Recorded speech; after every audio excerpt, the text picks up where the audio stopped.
नमस्कार. रेसिपी सफर चॅनलवर मी गीता तुम्हा सगळ्यांचं पुन्हा एकदा खूप खूप स्वागत करते. आजच्या भागात मूग, ओट्स आणि मेथीपुरी बघा, कुरकुरीत आणि लेयर्सवाली अतिशय सुंदर बनते. नक्की ट्राय करा ही रेसिपी आणि फीडबॅक द्यायला विसरू नका. पिठं कोणती घ्यायची ती बघूया. मूग डाळीचं पीठ आहे साधारण पाऊण कप. एकाच कपानं आपण सगळी पिठं मोजूया. ओट्सचं पीठ आहे पाऊण कप. त्यानंतर तांदळाचं पीठ घ्यायचं आहे पाव कप. हाच रेशो फॉलो करा. कोणतंही पीठ कमी जास्त घेतलं तरी चालणार आहे. आता 2 कप घ्यायचं आहे गव्हाचं पीठ. थोडंसं जाडसर पीठ आहे, नेहमी आपण चपातीसाठी वापरतो तेच आहे. पुन्हा एकदा समजून घेऊया. मूग डाळीचं पीठ ओट्सचं समान आहे, पाव कप आहे तांदळाचं, आणि ही सगळी पिठं जेवढी आहेत तेवढंच आहे गव्हाचं पीठ, म्हणजेच 2 कप. त्यानंतर पाव कप घेतली आहे कसुरी मेथी. ताजी मेथी असेल तर तेलावर थोडीशी परतून घ्या, म्हणजे कडवट लागणार नाही. मोठा चमचा भरून तीळ घेतलेत. तीळ अवश्य टाका, छान होतात पुऱ्या. त्यानंतर 1 चमचा हिंग टाकायचा आहे. मसाल्याच्या डब्यातला छोटा चमचा आहे हा. त्याच चमच्यानी सगळं साहित्य मोजायचं आहे. त्यानंतर काश्मीरी मिरची पावडर छोट्या चमच्यानं घेतली आहे मी. आपल्या चवीप्रमाणे घ्या. मी साधारण 4 ते 5 चमचे छोटे चमचे टाकलेले आहेत. काश्मीरी मिरची पावडरच घ्या, रंग आणि चव छान येते. चवीप्रमाणे मीठ टाकायचं. साधारण पाऊण चमचा मीठ टाकले. चहाबरोबर खूप छान लागतात या पुऱ्या. नक्की बनवून ठेवा आणि प्रवासात न्यायला तर अगदी सोयीस्कर ठरतात. पाऊण चमचा ओवा टाकला आहे, हातावर चुरडून घेतला आहे. मस्त सुगंध येतो आणि चव तर खूपच छान लागते ओव्यामुळं. आता 1 चमचा घ्यायचं आहे बटर. बटर नसेल तर तुम्ही लोणी घेऊ शकता, तूप घेऊ शकता, किंवा मग 2-3 चमचे तेल घेऊ शकता. बटर 1 चमचा प्रमाण आहे, तर तेल जर घेणार असाल तर 2 ते 3 चमचे टाकायला पाहिजे याच चमच्यानी. सगळं साहित्य व्यवस्थित मिक्स करून घ्यायचं.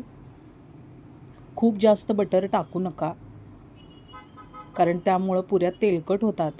बटरचं प्रमाण जर जास्त झालं तर पुऱ्या तेलात विरघळूसुद्धा शकतात. त्यामुळं जेवढं प्रमाण आत्ता सांगितलं आहे या प्रमाणासाठी पिठांच्या, तेवढंच बटर आपल्याला मिक्स करून घ्यायचं आहे. आता हे सगळं साहित्य आणि बटर पिठाला चोळून घ्यायचं आहे आधी, आणि मगच पाणी मिक्स करत राहायचं आहे.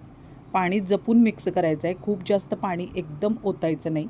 थोडं थोडं पाणी व्यवस्थित मिक्स करत घट्ट गोळा मळून घ्यायचा आहे. आता हळद टाकायची राहिली होती, हळद टाकूया. 1 चमचा, छोटा चमचा आहे. आणि त्यानंतर आलं लसूण पेस्ट आहे, साधारण मोठा चमचा आहे हा. 1 टेबलस्पून आहे. ती भरून टाका, म्हणजे त्याचा सुगंध आणि चव छान येते.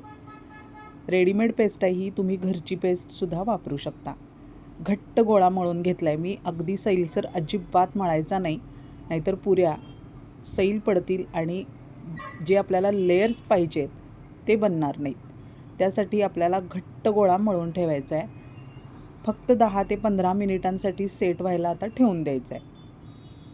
खूप जास्त वेळ ठेवू नका, कारण जास्त वेळ जर ठेवला तर पीठ सैल व्हायला सुरुवात होते, कारण गव्हाचं पीठ वापरले आपण यात. फक्त 10 मिनिटं झाकून ठेवला होता.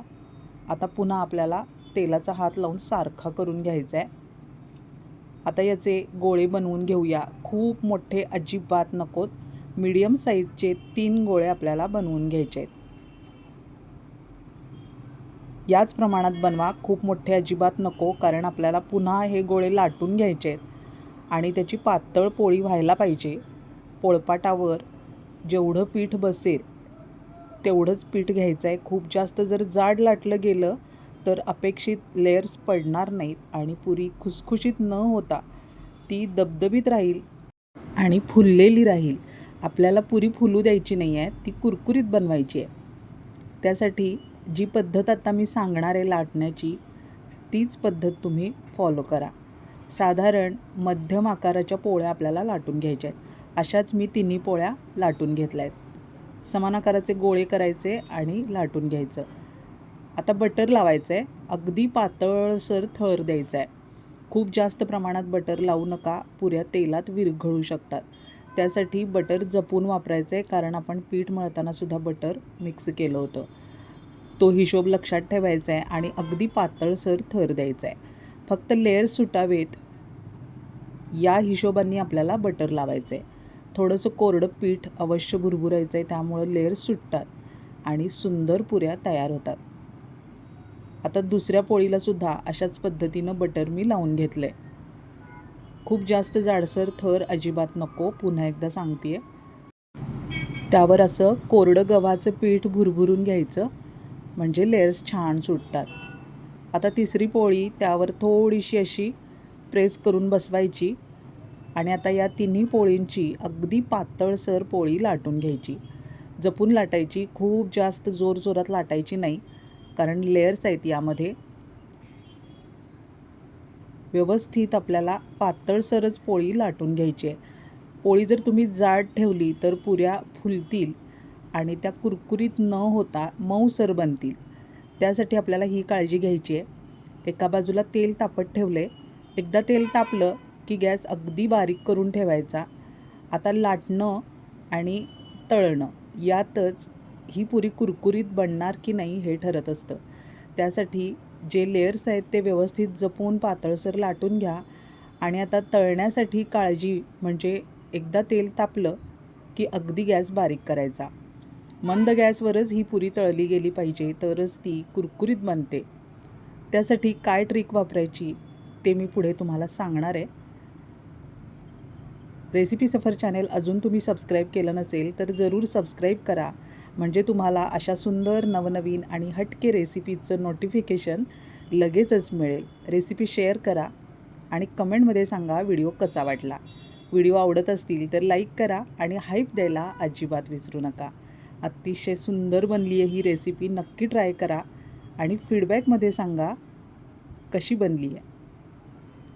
आता पुरी फुलू नये म्हणून आपल्याला सुरीच्या टोकानं हे असे काप काढून घ्यायचे आहेत छोटे छोटे. त्यामुळं पुरी फुलत नाही आणि आतपर्यंत अगदी खुसखुशीत आणि छान कुरकुरीत तळली जाते. काटा चमच्याने सुद्धा तुम्ही हे काम करू शकता, पण सुरीने केल्यानंतर डिझाईन छान दिसते आणि पुरी फुलत नाही. आतपर्यंत अगदी छान इव्हन तळली जाते. नक्की सुरीनंच बनवा. आता ही अगदी छोटी वाटी आहे, त्या वाटीनं मी असे काप काढून घेणार आहे.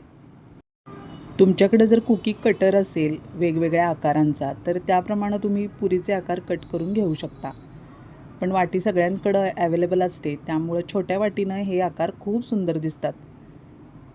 खूप सुंदर बनतात ह्या पुऱ्या. प्रवासात न्यायला खूप मस्त ऑप्शन आहे. आणि शिवाय चहाबरोबर संध्याकाळी आपल्याला खायला काहीतरी हवं असतं चटपटीत, त्यासाठी ह्या पुऱ्या अगदी योग्य आहेत. नक्की बनवून ठेवा. इतक्या छान झणझणीत आणि कुरकुरीत झाल्या आहेत की एकदा बनवल्या की मुलं तुम्हाला सतत या पुऱ्यांची मागणी करतील. तयार आहेत. आता आपण तळून घेऊया. तेल जर खूप जास्त कडक गरम झालं असेल तर थोड्या वेळासाठी गॅस बंद करून ठेवा, पण पुऱ्या मंद गॅसवरच तळून घ्या. त्याशिवाय त्या आतपर्यंत तळल्या जात नाहीत आणि कुरकुरीत होत नाहीत. टाकल्याबरोबर जर पुऱ्या लाल होत असतील, काळ्या होत असतील तर गॅस बंदच करून ठेवा थोड्या वेळासाठी आणि त्यानंतर पुऱ्या तुम्ही तळू शकता. असा रंग आला पाहिजे आणि त्यानंतर मंद गॅसवर आपल्याला 5 ते 7 मिनिटं यापुढे लागतील. त्याप्रमाणे तुम्ही पुऱ्या तळून घ्या. मंद गॅसवर तळल्यामुळंच याचे लेयर्स सुटतात हळूहळू आणि पुरी तेलातून काढल्यानंतर पूर्ण थंड झाल्यानंतर अगदी छान कुरकुरीत पुरी तयार होते. वेळ देऊन तळून घ्या, म्हणजे पुऱ्या छान तयार होतात. याच रंगावर काढून घ्यायच्या आहेत. आता दुसरा घाणा अशाच पद्धतीनं टाकला आहे मी. पातळ लाटल्यामुळं पुऱ्या कुरकुरीत होतात, छान होतात. तुम्हाला जर मिरची पावडर नको असेल तर तुम्ही हिरव्या मिरचीमध्ये सुद्धा ही पुरी बनवू शकता. पुन्हा भेटूया अशाच रेसिपीसह. धन्यवाद.